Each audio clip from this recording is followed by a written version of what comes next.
আসসালামু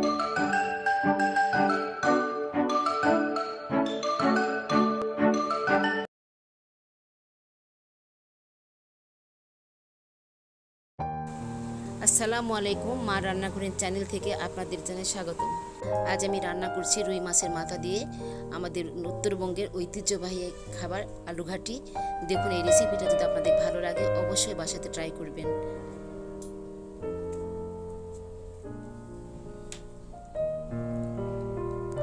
এখানে উপকরণগুলো আছে, আপনারা দেখিয়ে দিচ্ছি, রান্না করার সময় আমরা বলে দিব।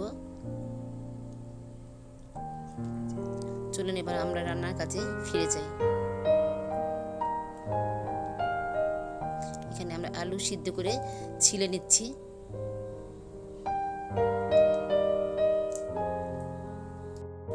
এবার ভালো করে আলুটা মথে নেব।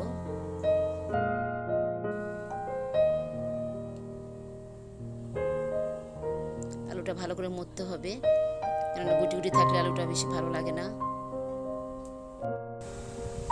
দেখুন, আলুটা সুন্দরভাবে মিশিয়ে গেছে। এবার আমরা দিয়ে দেব পানি।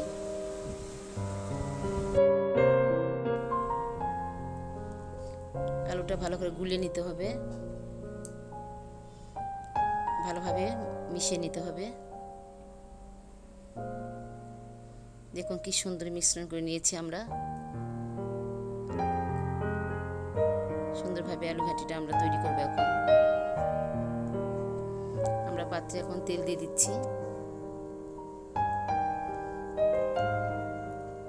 তেলটা গরম হয়ে আমরা দিয়ে দিব পেঁয়াজ কুচি।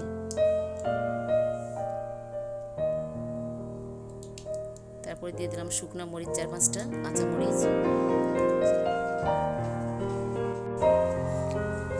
ভালো করে মশলাটা আমরা ভেজে নিচ্ছি। এবার আমরা দিয়ে দিচ্ছি গরম মশলা। এখানে সব ধরনের মশলা আছে, যেমন দারচিনি, তেজপাতা, লং, গোলমরিচ, জেলা সবই আছে। কেন, যেহেতু মাছের মাথা দিয়ে আলু ঘাটি, এই জন্য সব ধরনের মশলাই দিতে হয়।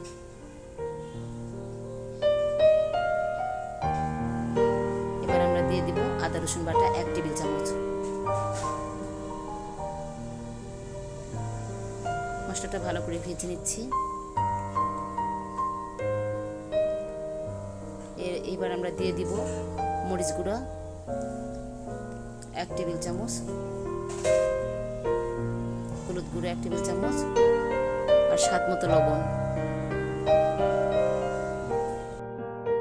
মশলা ভালোভাবে ভেজে নিতে হবে।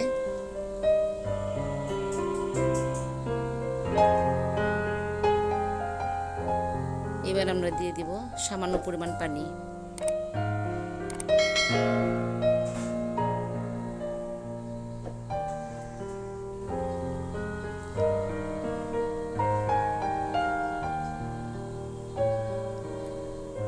এবার আমরা দিয়ে দিচ্ছি মাছের মাথার অংশটুকু।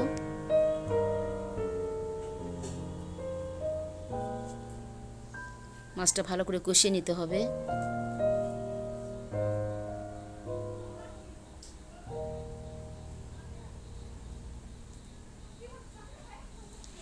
মাছটা সিদ্ধ হওয়া